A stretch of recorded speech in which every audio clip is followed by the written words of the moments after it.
क्या मतलब मुख्य उद्देश्य रहा आज इस कार्यक्रम में शामिल होने आए हैं? गोड्डा का आज एक दिवसीय दौरा रहा और इसमें एक सामाजिक कार्यक्रम था, उसमें उसको अटेंड करने के लिए आए थे। लेकिन उसी क्रम में बहुत सारी जो समस्याएं क्षेत्र में जिला अध्यक्ष, हमारे प्रत्याशी और हमारे जो संगठन के साथी हैं उन तक जो समस्या आई थी, उन समस्याओं को भी हम लोगों ने देखने का काम किया और विभागीय पदाधिकारी, बाकायदा जिला उपायुक्त, जिला पुलिस अधीक्षक और बहुत सारे विभागों से संबंधित पदाधिकारियों से बातचीत की और उन समस्याओं के निदान हेतु मैंने कार्य कैसे करना उस पर भी चर्चा की। सर, गोड्डा में भी पिछले मतलब कि एक महीने से देखा जाए तो पोड़ैया हाट में आपके ही पार्टी के एक अनुपम भगत है, लड्डू भगत, जो मुखिया है पोड़ैया हाट के, उन पर गोली चली, बार बार वो बचे भी, गिरफ्तारी भी हुई, उन्होंने सुरक्षा की मांग की, लेकिन अभी तक जो है इस मामले में कहीं कुछ उतना देखा नहीं जा रहा। उसके बाद गोड्डा में जिसके अपने एसपी साहब से बात की, बंगाल ज्वेलर्स की घटना हुई, मागामा में सामूहिक दुष्कर्म की घटना हुई, ये सब घटनाएं गोड्डा के अंदर हो रही है, आपको जानकारी होगी।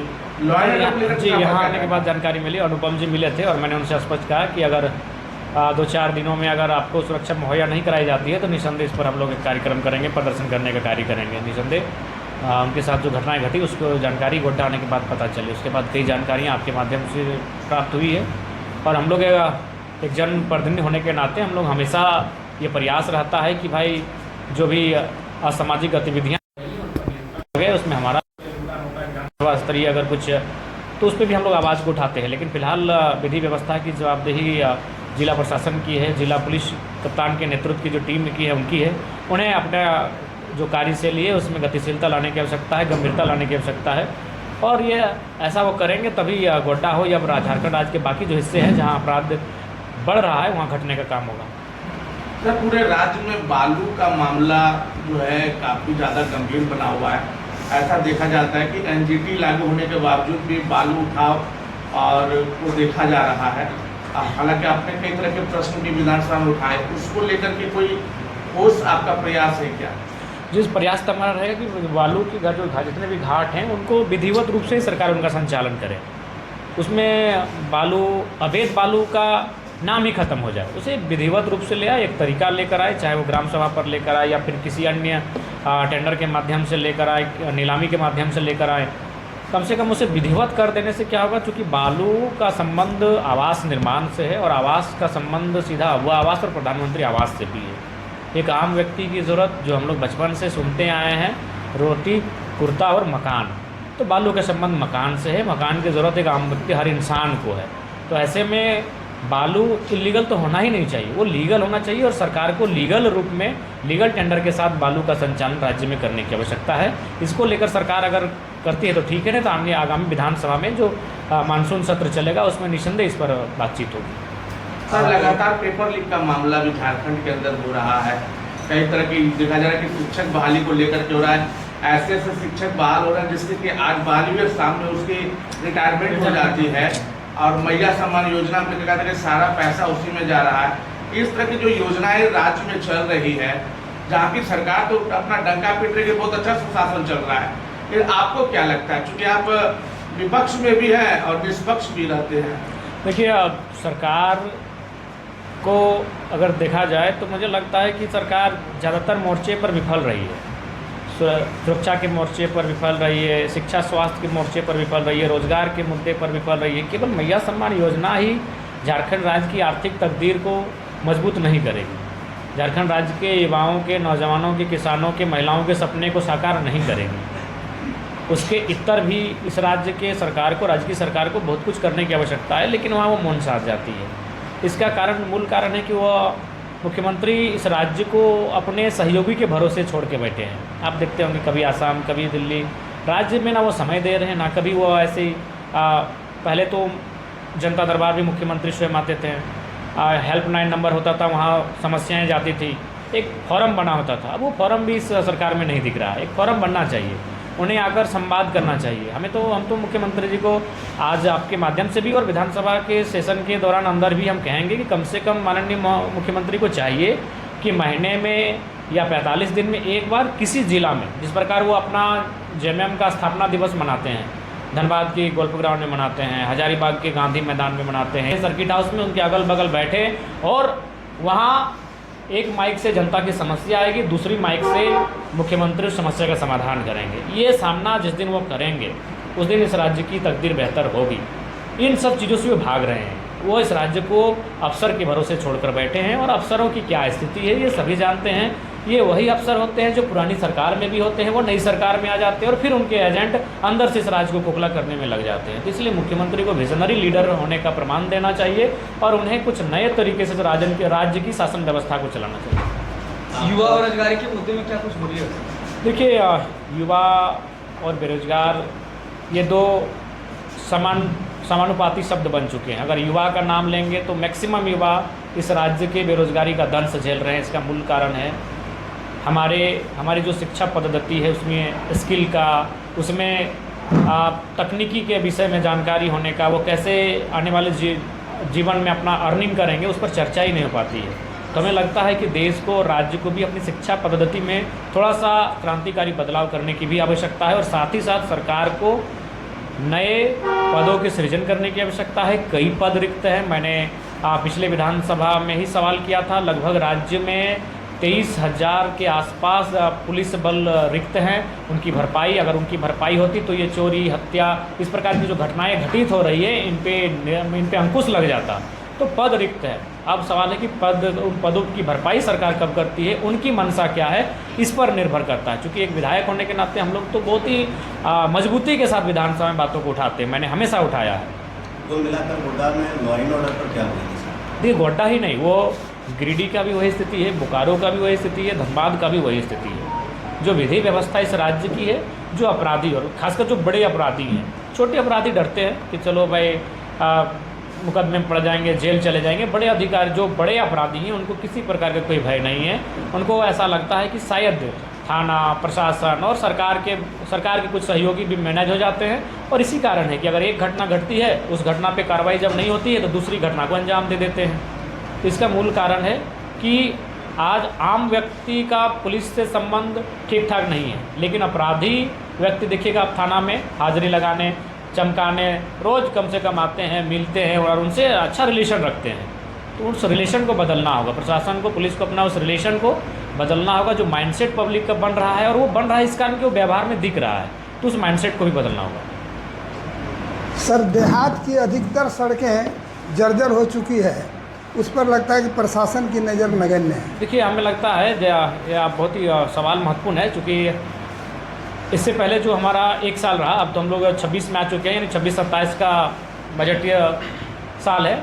जो 25 और 26 का बजटीय वर्ष था, उसमें एक साल किसी भी विधायक को, अगर मंत्री लोग कहीं से कुछ किए होंगे तो अलग बात है, किसी भी विधायक को, सत्ता पक्ष हो, विपक्ष हो, किसी भी विधायक को जो उनका एक कोटा होता है, प्रत्येक वर्ष 5 से 6 पुल मिलता है, 15 से लेकर 30 किलोमीटर की सड़क मिलती है, वो नहीं मिला एक वर्ष। एक विधायक को कम से कम तो 15 किलोमीटर का सड़क एक साल में अनुशंसा करते हैं और उस पर काम होता है। अधिकतम इससे पहले की सरकार में जेएमएम के ही विधायक कहते हैं कि उसमें 25-30 किलोमीटर भी एक साल में मिल जाता था एक वित्तीय वर्ष में। तो एक पूरा का पूरा वित्तीय वर्ष मैंने शून्य चला गया। तो सोच सकते हैं कि क्या काम हुआ होगा एक साल, यानी 81 के 81 विधायक जो 15-20 किलोमीटर सड़क निर्माण का कार्य करते हैं एक वित्तीय वर्ष में, वो नहीं हो पाया। और उसका मूल कारण वही महिला सम्मान योजना की राशि, लगातार उसी पे सरकार अपना फोकस करके बैठी है कि यही उनकी महारत है, यही उनकी महानता है और यही उनका विजन है। झारखंड 25 वर्ष पूर्व गया सर, लेकिन आज भी गिरिडीह के पीरटान में 4 किलोमीटर आदिवासी समाज जो है खटिया में लेकर एम्बुलेंस तक पहुँचाया प्रसव पीड़ा के दौरान। पारसनाथ पहाड़ जो है उसमें कई ऐसे गांव हैं, बाकायदा मेरे भी विधानसभा में एक गांव आता है जिसको जो चचंदो पंचायत का है, मैं वहाँ स्वयं विजिट किया हूँ। वहाँ प्रधानमंत्री सड़क योजना का काम पिछले 10 सालों से चल रहा है।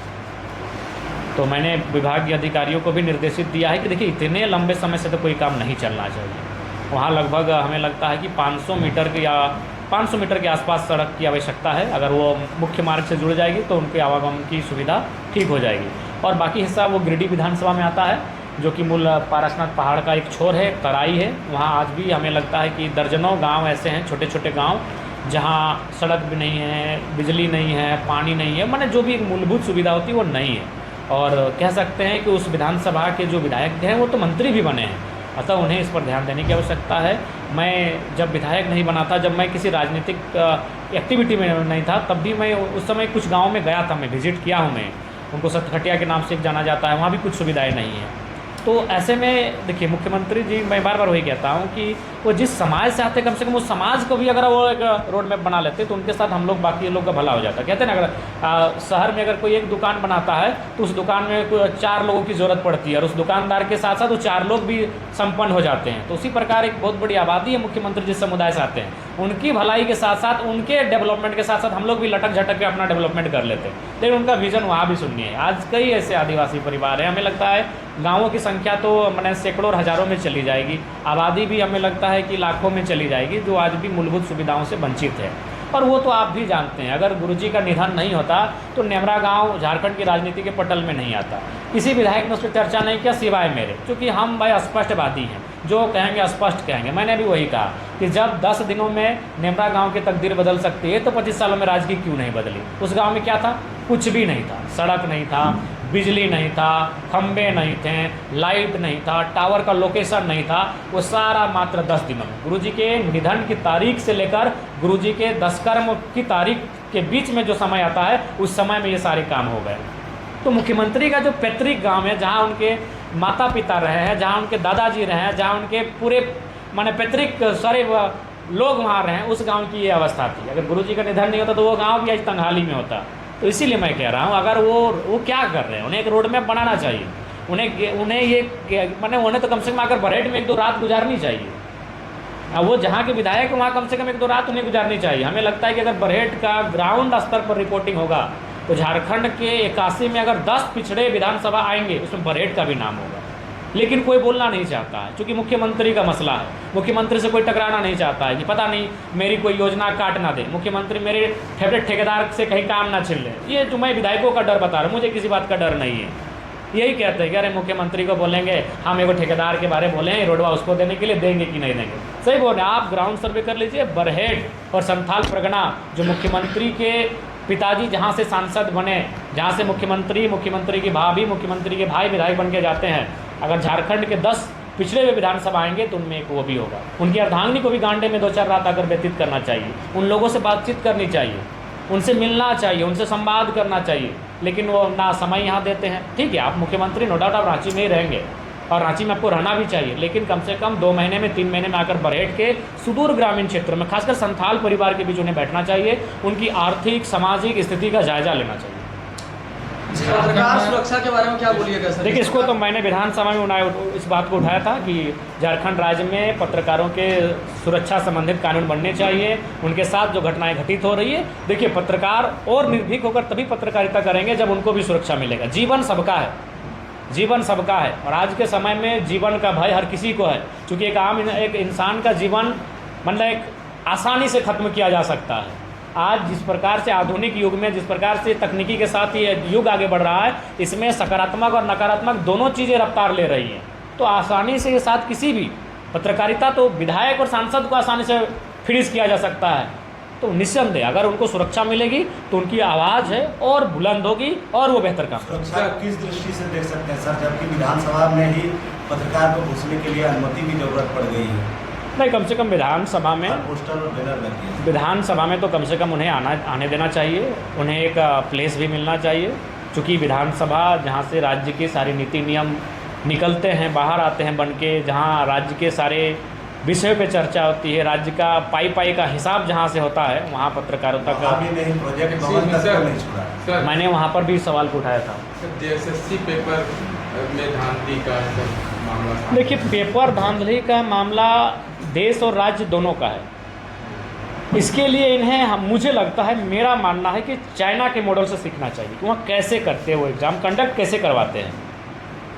हमें लगता है कि एक टीम को इन्हें, या फिर उन देशों में, और भी कई देश होंगे इस दुनिया में जहाँ पेपर लीक नामात्र होता है, जहाँ परीक्षा में गड़बड़ी नामात्र होती है, तो देश को और राज्य को दोनों को चाहिए एक सामूहिक टीम बनाए, चाहे वो कितनी सदस्य टीम क्यों ना रहे, और उस टीम को वहाँ जायजा लेने के लिए भेजा जाए, जिसमें बाकायदा सचिव रैंक के अधिकारी रहें। उसमें हो सके तो 2-4 विधायिका अर्थात सांसद या विधायकों को भी स्थान मिले और वो जाके विजिट करें। कि वहाँ कैसे परीक्षा कंडक्ट करवाया जाता है। जैसे हम लोग को विधानसभा समिति के माध्यम से दूसरे राज्यों में दौरा के लिए भेजती है, हमें लगता है 1-2 महीना में हम लोग भी पुस्तकालय समिति या फिर खाद्य आपूर्ति समिति के द्वारा हम लोग किसी दूसरे राज्य का दौरा करेंगे, वहाँ की स्थितियों को जानेंगे और आके विधानसभा को रिपोर्ट करेंगे कि हमने वहाँ ये चीज़ देखा, ये चीज़ नया देखा। तो ठीक उसी प्रकार उन्हें अब मेरे हिसाब से जाना चाहिए, खासकर चाइना तो जाना चाहिए, क्योंकि वहाँ भी बड़ा मतलब ना के बराबर वहाँ ना पेपर लीक हो रहा है, ना ही परीक्षा में कोई गड़बड़ी आ रही है। तो हम तो रोज़ सुन रहे हैं और मैंने केंद्र में भी 80 से ज़्यादा पेपर लीक के मामले सामने आ गए हैं। झारखंड राज्य में तो कोई भी पेपर हुआ तो हमें लगता है कि हर पहला दूसरा पेपर ही लीक हो जाता है। तो ऐसे में इन्हें एक प्लानिंग करना होगा कि जो लोग पेपर बना रहे हैं उन्हें हमें लगता है कि आइसोलेट कर देना चाहिए, उन्हें मोबाइल से उन्हें एक विशेष उपकरण उस समय दे देना चाहिए या फिर विशेष मोबाइल फ़ोन दे देने चाहिए, या फिर जो भी हो सकता है, एक रिपोर्ट आने के बाद जो भी हो सकता है उन्हें एक विशेष सुविधा देने के साथ पेपर बनने और जब तक परीक्षा ना हो जानी चाहिए तब तक उनको आइसोलेट कर देना चाहिए।